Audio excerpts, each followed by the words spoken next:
Hello दोस्तों, मेरा नाम पार्थ है और मैं गुजरात का रहने वाला हूँ। ये घटना मेरी मम्मी ने मुझे कुछ सालों पहले सुनाई थी। तो हुआ यूँ कि मेरी मम्मी गुजरात की एक बड़ी सी स्कूल में टीचर का काम करती थी। सारे लोग मेरे मम्मी से खुश थे क्योंकि मेरी मम्मी अपने काम की पक्की थी। तो मेरी मम्मी ने कहा कि एक दिन वो स्कूल से बाहर गेट तक जा रही थी। उन्होंने देखा कि एक लड़की अचानक से नीचे गिर रही है। मेरी मम्मी ने देखा कि वो लड़की जिस तरीके से गिर रही है उस तरीके से कह सकते हैं कि पीछे से किसी ने धक्का मारा होगा।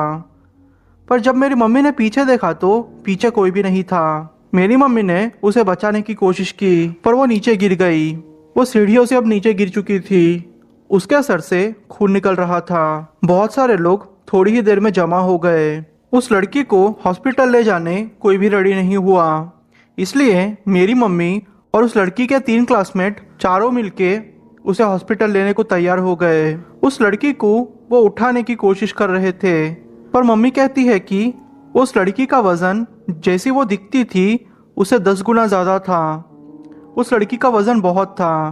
पर जैसे तैसे करके वो लोगों ने उस लड़की को हॉस्पिटल पहुंचाया। उस लड़की के बहुत सारे टेस्ट किए गए पर डॉक्टर को उस लड़की के अंदर कोई भी प्रॉब्लम नहीं मिली। सारे टेस्ट नेगेटिव आ रहे थे। डॉक्टर्स भी अब हार मान चुके थे। मेरी मम्मी डॉक्टर से बात ही कर रही थी कि वो लड़की जहाँ पड़ी हुई थी अचानक से उसका शरीर थोड़ा ऊपर तैरा, जैसे कि मूवीज में तैरता हो वैसे तैर रहा था। इस चीज को भले ही हम लोग ना माने पर मेरी मम्मी ने अपने आंखों से देखा था। वो दृश्य देखकर डॉक्टर्स भी बहुत डर गए। अब उनको भी बहुत डर लग रहा था। अचानक से वो लड़की की बॉडी धड़ाम से नीचे गिर गई और वो लड़की उठ के जैसे छोटे बच्चे रोते हो ऐसे रो रही थी।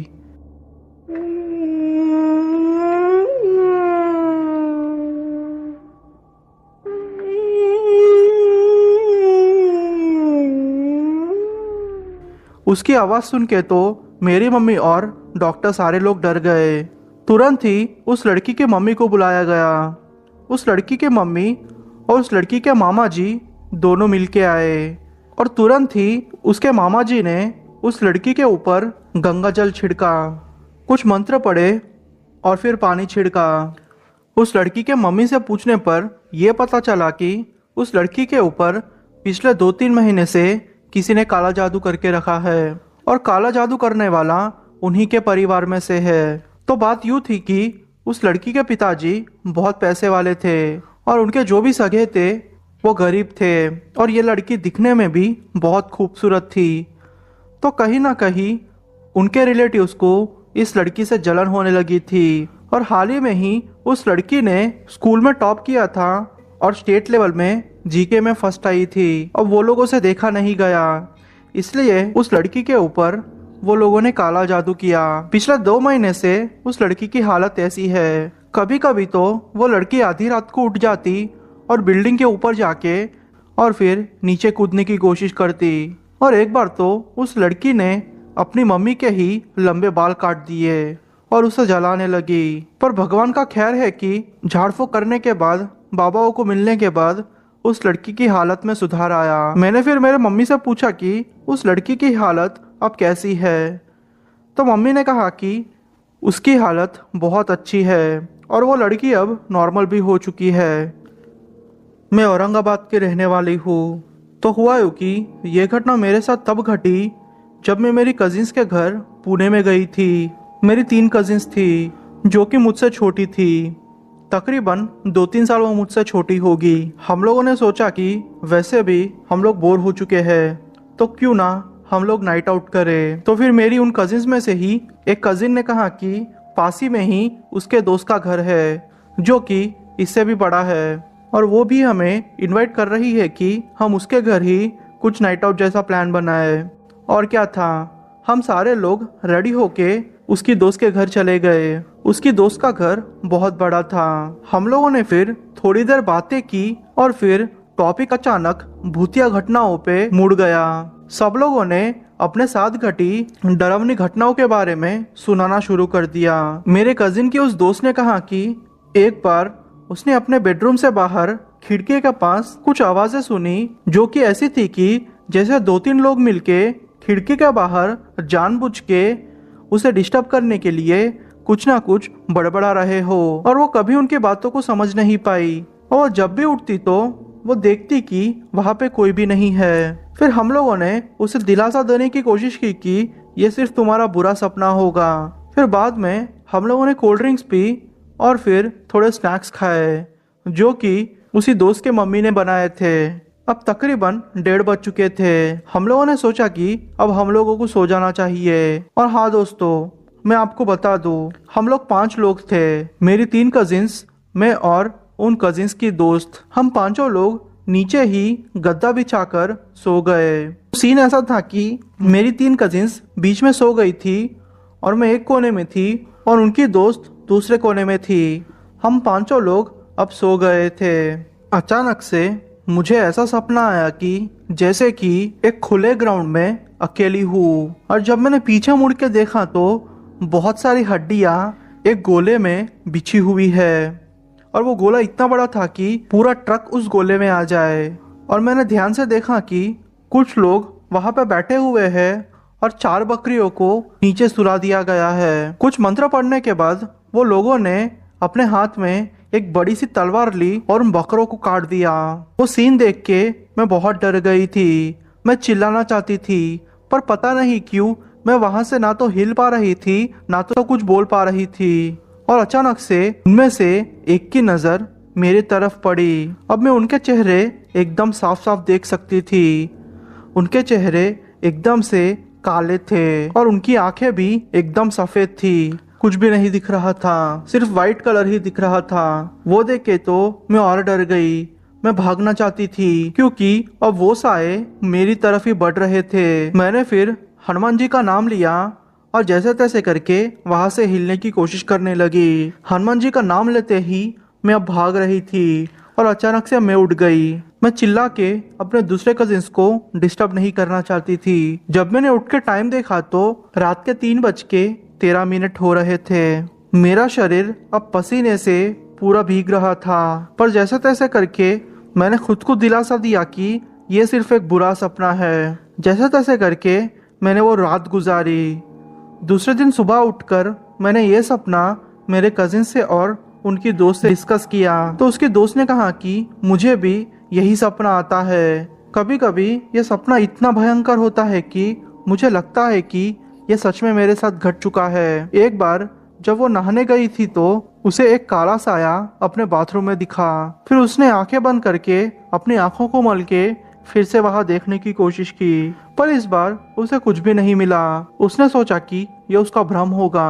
फिर हम लोगों ने ये कंक्लूजन निकाला कि ये घर काला जादू करने वाली जगह पे बना है, इसलिए हम लोगों को वैसे सपने आए। खैर, ये तो सिर्फ हमारा गेस था, पता नहीं इन सारे सपनों का क्या कारण होगा। ये घटना मेरे दादी जी के साथ घटी थी और ये घटना हैदराबाद के पास ही के ही एक जगह जिसका नाम यादगिरी गुट्टा है उसी के आसपास की है। तो ये घटना 50 साल पहले की है। मेरी नानी मेरी मम्मी को और मेरे मामा को लेके अपने ही किसी रिलेटिव्स के घर जा रही थी और उनका घर तकरीबन 30-35 किलोमीटर से ज़्यादा होगा। तो उस टाइम पे होता ही था कि ऐसे ट्रांसपोर्ट की सुविधा नहीं हुआ करती थी तो लोग ज़्यादातर चल के ही जाते थे। मेरी नानी माँ ने खाना लिया और पानी लेके अपना सफर शुरू कर दिया। मामा जी की उम्र उस टाइम पे 2 साल की थी और मेरे मम्मी की उम्र 6 या 7 साल की थी। मम्मी चलते हुए जा रही थी और नानी माँ मामा को गोद में उठा के जा रहे थे और वो एरिया एकदम जंगल जैसा है। अगर आप कभी भी उस जगह पे गए हो तो आपको पता होगा कि अभी भी वो एरिया जंगल के जैसा ही है। तो उस टाइम पे वो एरिया और जंगली था। मेरे मामा को उठाने के चक्कर में मेरी नानी थक जाती थी। थोड़ा चलते चलते वो बैठ जाती थी। ऐसा करते करते वो लोगों ने 1.5 दिन लगा दिए और वो तकरीबन थोड़े ही किलोमीटर दूर थे कि वो लोगों को एक गांव दिखा।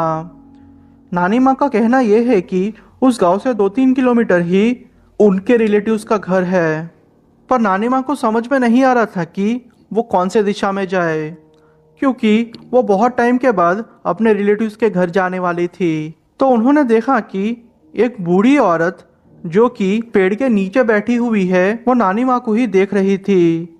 नानी माँ ने सोचा कि यह पक्का गांव की औरत होगी और इस औरत को सब कुछ पता होगा।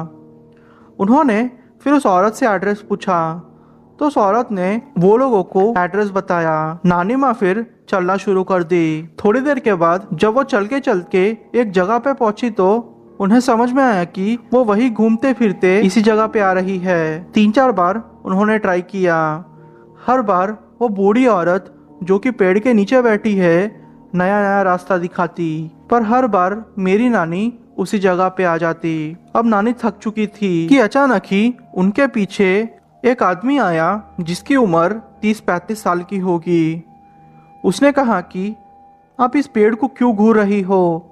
मैंने आपको दूर से देखा कि आप बार बार कहीं पे जा रही हो और इस पेड़ के पास आके कुछ बड़बड़ा रही हो।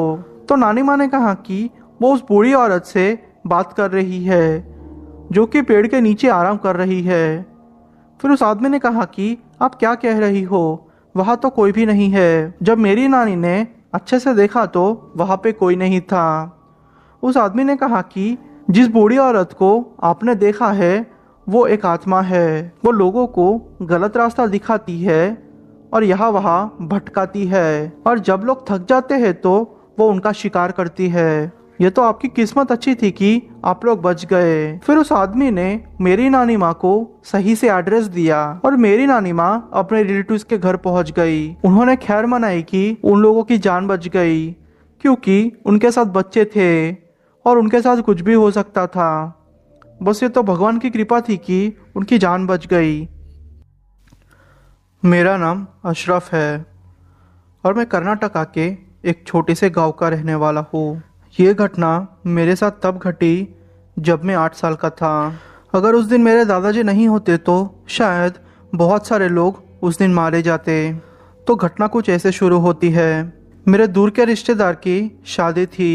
वो मेरा कजिन था और वो शादी रामनगर नाम के एक जगह पे थी जो कि मैसूर के पास ही पड़ता है। तो जो वो मेरी चाची थी उन्होंने एक घर भाड़े से लिया था क्योंकि उनका घर छोटा था और उनको जो घर मिला था उनको अच्छे दाम में मिला था। वो घर इतना बड़ा था कि जैसे एक हवेली हो। उस घर की 6 रूम्स थी और बाहर इतना बड़ा हॉल था कि तकरीबन 40-50 लोग सो जाए। और था भी ऐसा, हमारे रिलेटिव्स बहुत सारे लोग थे, उनके लिए जगह का बंदोबस्त करना ही था। तो हुआ है कि दूसरे दिन शादी थी और शादी के एक दिन पहले हमारे वहाँ दावत की जाती है जहाँ पे लड़कियों के साइड से थोड़े लोग आते हैं और फिर सब लोग दावत करते हैं। और हाँ दोस्तों, मैं आपको एक बात बता दूँ, मुझे अंधेरे से बहुत डर लगता था। चाहे मैं जहाँ भी हूँ, मैं मेरे खुद के घर में भी डरता था। तो ये जगह मेरे लिए नई थी। उस घर में बिजली का कनेक्शन नहीं था, इसलिए मेरी चाची ने वहाँ पर कैंडल्स लगाई और फिर थोड़े चिराग लगा दिए जिससे कि किसी को भी कोई भी तकलीफ ना हो। उन 6 रूम्स में से सिर्फ 2 रूम्स ही खुली थी। उस रात को दावत ख़त्म होते होते बहुत लेट हो चुका था। सारी औरतें वहाँ के बर्तन साफ कर रही थी और कुछ साफ सफाई कर रही थी क्योंकि दूसरे दिन ही शादी थी। सब लोग काम खत्म करके थोड़ी देर के लिए आराम करना चाहते थे और सारे मर्द दूसरे दिन की शादी की चीज़ें प्लान कर रहे थे। तकरीबन 1 बजे हम लोग सोने गए। मैं आपको बता दूं, जैसे ही मैं उस घर में एंटर हुआ मुझे बहुत डर लगने लगा। पता नहीं क्यों मुझे अलग ही फीलिंग आ रही थी। मैं अब मेरे मम्मी के पास ही सोना चाहता था क्योंकि मम्मी के पास मुझे डर नहीं लगता। मेरे छोटे छोटे भाई बहन मेरा मजाक उड़ा रहे थे, पर क्या करता, डर के आगे मजाक भी कुछ नहीं है। पर मेरी किस्मत खराब थी कि वहाँ पे सारी औरतें सोई हुई थी। मैं फिर कोने में जाके मर्दों के साथ सो गया। मुझे नींद नहीं आ रही थी। मैं मेरी मम्मी के पास जाके सोना चाहता था क्योंकि मुझे हमेशा ही मम्मी के पास सेफ फील होता।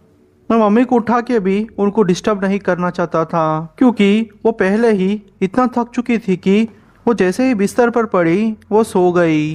खैर, जैसे तैसे करके मैंने सोने की कोशिश की। जैसे ही मैं थोड़ी नींद में आया मुझे अचानक से जोर से दरवाजे को पटकने की आवाज़ आई। मैं उस आवाज़ से जैसे ही उठा, मैंने देखा कि मेरे मम्मी ने मुझे कस के पकड़ लिया है और सारे लोग साइड में आ गए हैं। जो दरवाज़ा बंद था, उस दरवाजे के अंदर से ज़ोर ज़ोर से आवाज़ आ रही थी और कोई अंदर से दरवाज़ा खटखटा रहा था। हम लोगों ने सोचा कि शायद कोई बदमाश या फिर कोई चोर घुस आया होगा जो हम लोगों के साथ ऐसा कर रहा है। अंदर से कुछ ऐसी आवाज़ आ रही थी। दरवाजा खोलो, दरवाजा खोलो, ये मेरी जगह है, दरवाजा खोलो। बस यही आवाज़ें आ रही थी और ज़ोर ज़ोर से दरवाजे को पीटने की आवाज़ आ रही थी। सब लोग इतना डर चुके थे कि छोटे छोटे बच्चे तो रोने लग गए थे। उनकी मम्मियाँ उन बच्चों को चुप करा रही थी। मैंने हमारे मम्मी से पूछा, मम्मी ये सब क्या है? तो उन्होंने मुझे चुप रहने का इशारा किया। मेरे दादाजी जो कि बाहर सोए हुए थे, वो अंदर आए और ज़ोर से बोले, कौन हो तुम? तो वो आवाज़ ऐसे आई, ये मेरी जगह है, दरवाजा खोलो पहले। मेरे दादाजी ने कहा कि क्या चाहिए तुम्हें? वो बस यही बस बोल रही थी। फिर वो हुआ जो शायद किसी ने नहीं सोचा था। जिस कजिन की शादी होने वाली थी, उनको सारे लोग प्यार से बाबू कह के बुलाते थे और वो आवाज़ भी कुछ ऐसे आने लगी, दरवाजा खोलो बाबू। ये आवाज़ सुन के मेरे तो रोंगटे खड़े हो गए।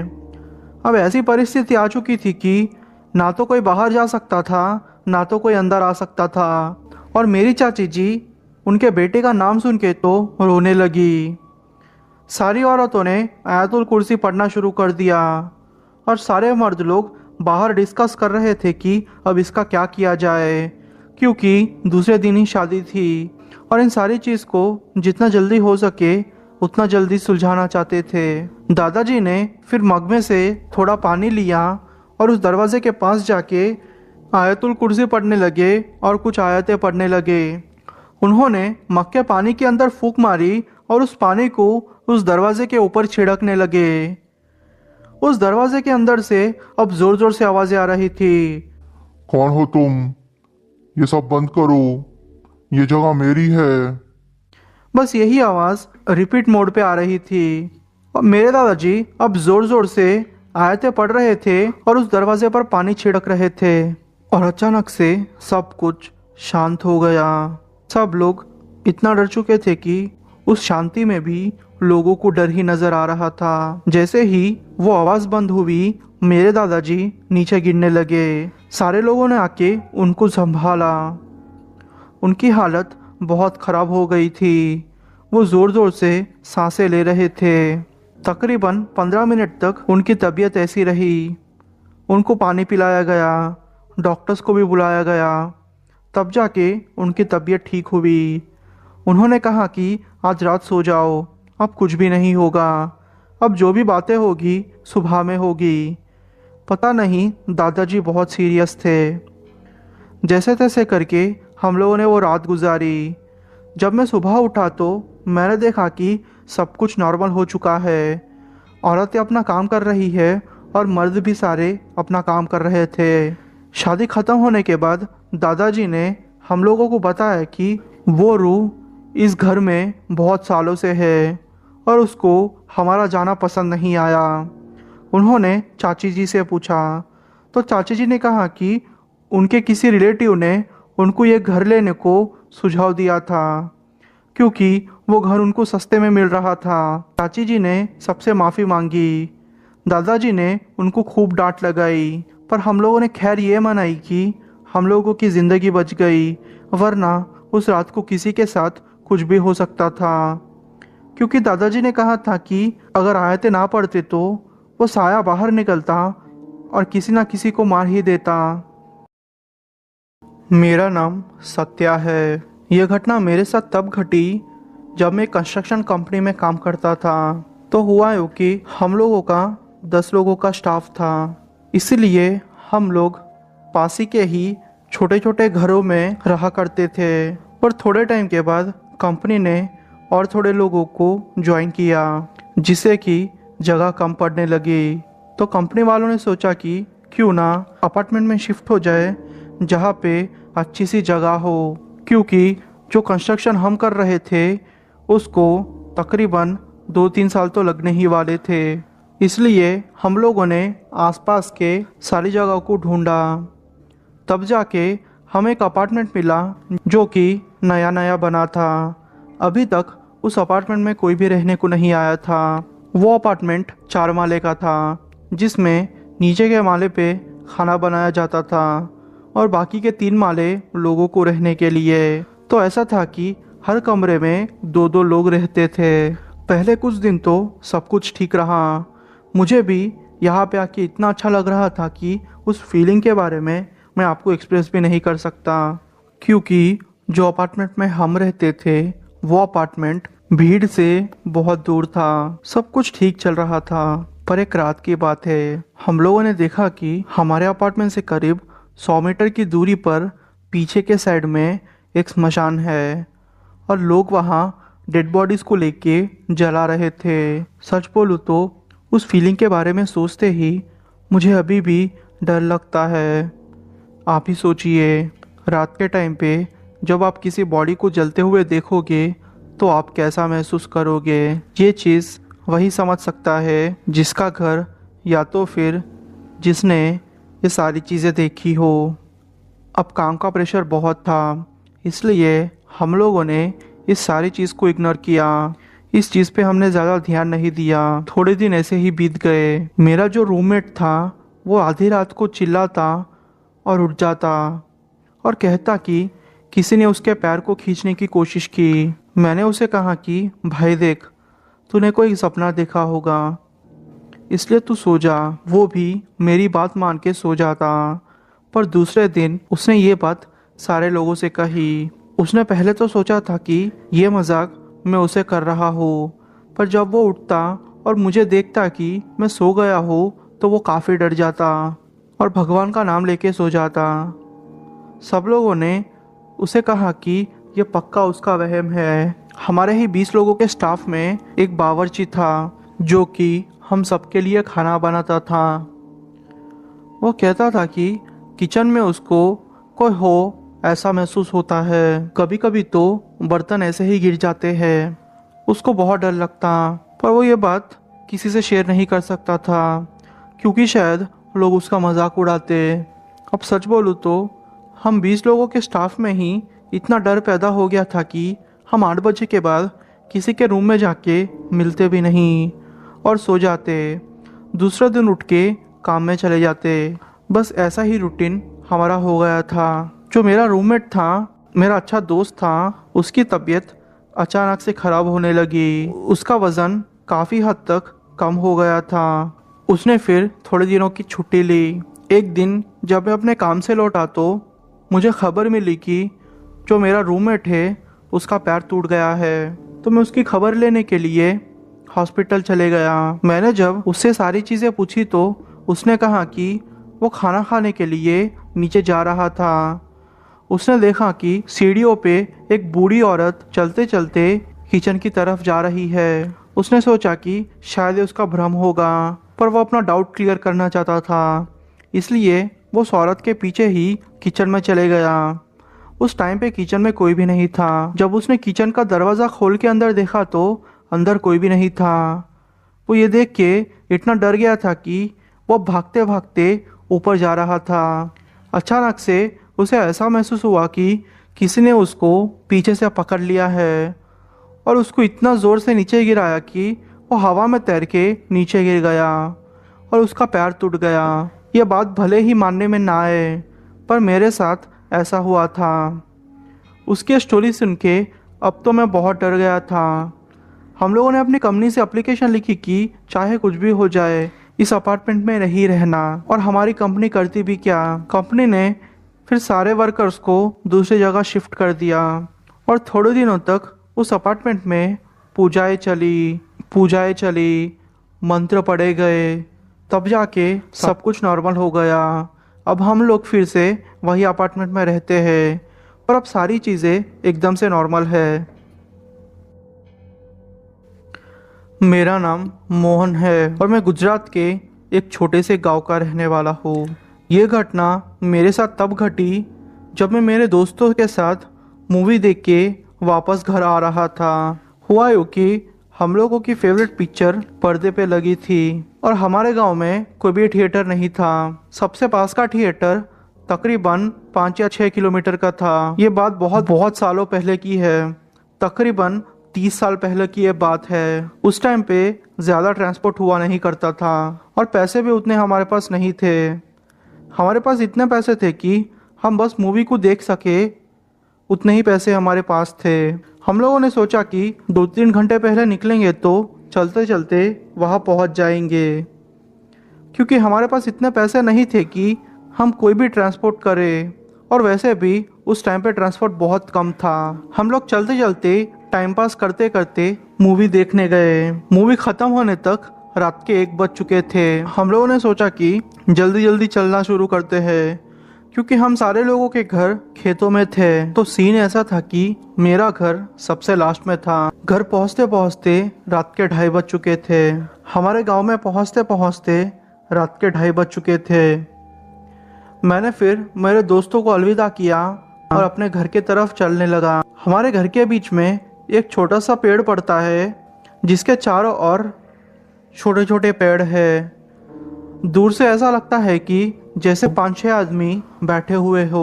उन छोटे छोटे झाड़ियों में से मुझे किसी औरत के घुंघरू की आवाज़ सुनाई दे रही थी।